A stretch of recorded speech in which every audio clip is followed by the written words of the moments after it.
वहीं करनाल में ई pharmacy platforms द्वारा दवाओं की ऑनलाइन बिक्री और भारी डिस्काउंटिंग के विरोध में all India organisation of chemist and druggist की तरफ से 24 घंटे की देशव्यापी हड़ताल का आह्वान किया गया। करनाल में भी इसका असर देखने को मिला। दवाई विक्रेताओं की दुकानें बंद रही। हालांकि मरीजों को परेशानी का सामना करना पड़ रहा है, लेकिन मरीजों को ज़्यादा दिक्कत ना हो इसके लिए आपातकालीन दवाओं की आपूर्ति के लिए कुछ दुकानें खुली भी नजर आई। करनाल केमिस्ट एसोसिएशन के प्रधान राम प्रसाद गोयल ने हड़ताल के बारे में जानकारी देते हुए कहा कि all India chemist and druggist association के आह्वान पर हड़ताल बुलाई गई है।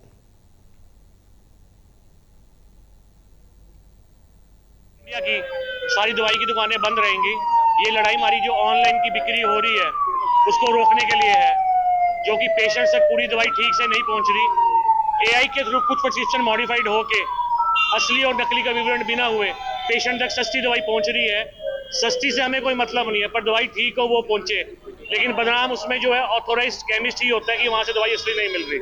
और ये लड़ाई हमारी ऑल ओवर इंडिया चल रही है, जिसके लिए हमने आज के लिए पूरे दिन की कॉल बंद रखी है। क्या समस्या क्या है? समस्या ये है कि एक तो कंपनियां डायरेक्ट माल दे रही हैं और उसमें आप ये नहीं देख रहे कि बिना प्रिस्क्रिप्शन के दे रही हैं। नशे की दवाइयां पहुंच रही हैं, नशा बढ़ रहा है। जो देश में नशा बढ़ रहा है वो सिर्फ ऑनलाइन करके ही बढ़ रहा है।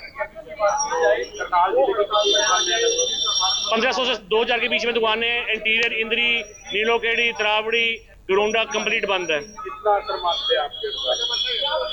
70% हम सक्सेस है। देखिए सर, हमारे को जो हमारी all India chemist and druggist association है, उनके आह्वान के ऊपर हम ये सांकेतिक हड़ताल की आज हमने जिम्मेवारी ली है और ये पूरे ऑल इंडिया के अंदर स्ट्राइक रहेगी और 110% ये सक्सेस रहेगी। हमने कोई पब्लिक को परेशान करने की कोई हमारी मंशा नहीं है। हमने एरिया वाइज दुकानों को खुला रखने की पूरी चेष्टा की है और जो प्राइवेट नर्सिंग होम है उसके अंदर टोटल दुकानें खुली हुई।